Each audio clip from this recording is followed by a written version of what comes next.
Bridget. Hey, John. Hey, David, how are you? I'm doing well, thank you. Good morning. Welcome to another episode of the Morning Mint. It is Monday, the 24th. We are talking about Manhattan Mondays, and we have John and Bridget, two absolute rock star Triplement agents, joining us this morning. So let's dive right in. Let's do it. All right, awesome. So we've got a article headline that I want to discuss in Real Estate News about inflation. Is it time to panic? John, what are your takeaways? I don't think it's a time to panic. You know, if anything, I've had clients that brought it up last week, and their main takeaway is that now is a good time for them to think about, instead of paying cash, taking a mortgage, because interest rates are so low. For them, they're like, it balances out. It makes sense to borrow when money is so cheap. The biggest concern that I've heard from clients right now is just, should government spending continue to increase? What are going to be the long-lasting effects?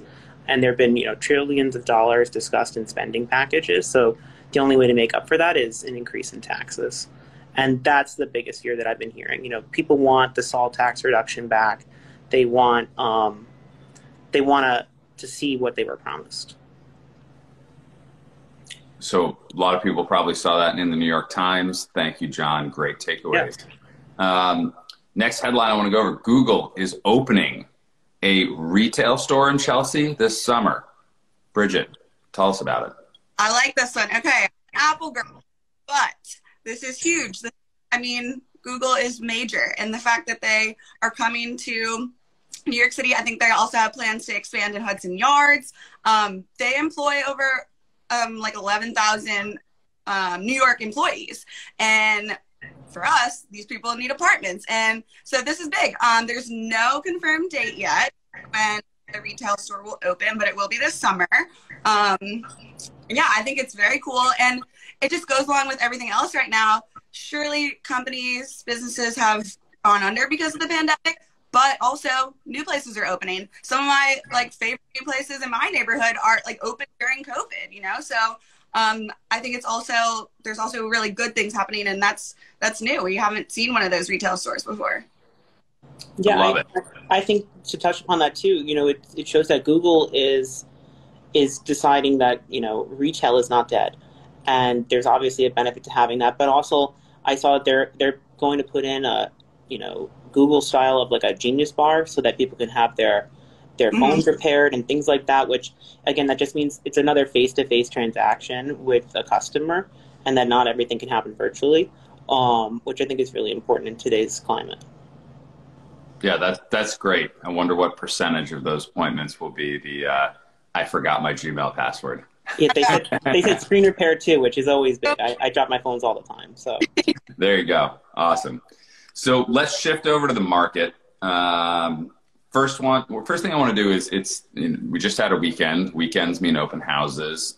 Give us a pulse on the market. What were you seeing this weekend? Yeah, so I put up a new listing on Friday, and it was a 2-bedroom, 2-bathroom in Carnegie Hill. We priced it pretty well at $1.25 million. We had 6 requests for appointments, and unfortunately not everybody could even do this weekend. So I have appointments now lined up for today and tomorrow, which I think is a great testament that, buyers are out there. And I think that one of the big takeaways from the traffic was we have people moving back to Manhattan now from other boroughs. I had people from Queens come. Their big reason was that they wanted to put their kids in a specific school. And I think that that's a big testament too to the Upper East Side.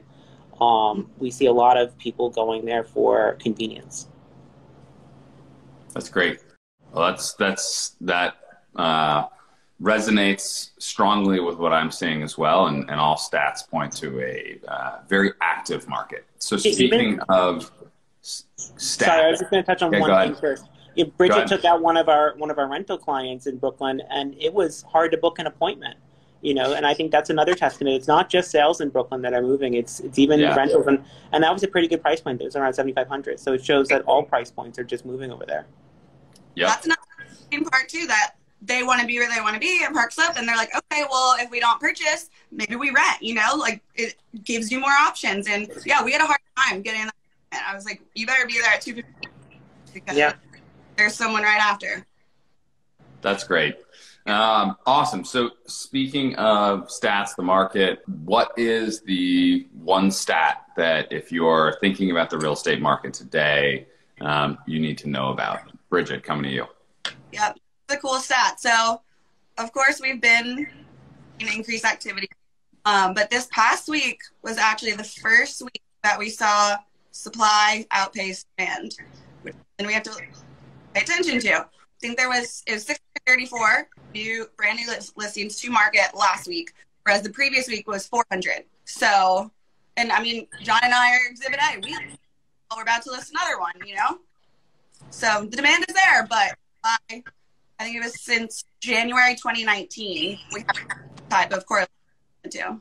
Yeah, I assume that next week's going to be a little bit slower numbers because I don't know how many people are listing before Memorial Day weekend, but I assume there'll be a little bit of an uptick starting the first week in June. We have a new 4-bedroom listing going live on June 1st, and we're purposely holding off. We're going to put it in our pre-market system in between. Yeah, there's actually going to be some summer travel this year, I assume. Some somewhat normalcy and sort of the ups and downs of the market as people take some time off, which is kind of nice. Yeah, absolutely. I mean, I have sellers preparing for the fall for that reason. You know, we don't know whether, you know, July and August might go back to the way that we've been seeing historically, the summer being a little bit slower. So we have some planned already just for the first week in September, or just following Labor Day, rather. Then again, with what's been happening over the past 4 months, who knows? Exactly. Who knows? So let's quickly touch on what's going on around town. So, Bridget, coming to you. What's something we should know about happening in the city? That's really cool. Local workout venues. What else? Oh, rooftops are back with increased capacities. A good one is downtown. That went out, and actually that's a new one too. That opened up during COVID. So, and they're doing great. There you go. Yeah. Something new coming during COVID. That's great. John, what do you have for us? What's happening? Well, also just to touch on what Bridget mentioned, you know, I realized that Equinox went maskless for their vaccinated members as well. So, you know, I just called and rejoined, and that was actually a really easy process. But I think that makes a world of difference. So little testaments like that are bringing people also back to the city. And I've talked to many of my friends, and people are just shocked that now these things are reopening. Now it's time to get back in there, which is a great indicator, too, of what's happening here and people returning to the city. I think that another good thing that's going on and coming up in June, it's the Van Gogh exhibit on Pier 36. It's an interactive experience. You have to get tickets, but it's from June through October, I believe, at the moment, and you can reserve your tickets online. It seems like it's going to be pretty incredible. And, you know, look, it's not that easy to go to Amsterdam these days, so I think, you know, having a little piece of Van Gogh in New York is great. I love it. A little piece of Van Gogh in New York. That's perfect. Well, that is what we've got time for. Thank you for joining us. Really quickly, just toss out your Instagram handles so that people can find you online. Go ahead, John and Bridget. Mine's pretty easy. It's just John Antretter. First and last name. Yeah, mine's Brigitte Pays. There you go. A in between. All right, you heard it here first on this Monday morning on the Morning Mint from John Antretter and Brigitte Pays. Thank you, and have a good day, everybody. Take care. Thank you. Have a good one. Bye.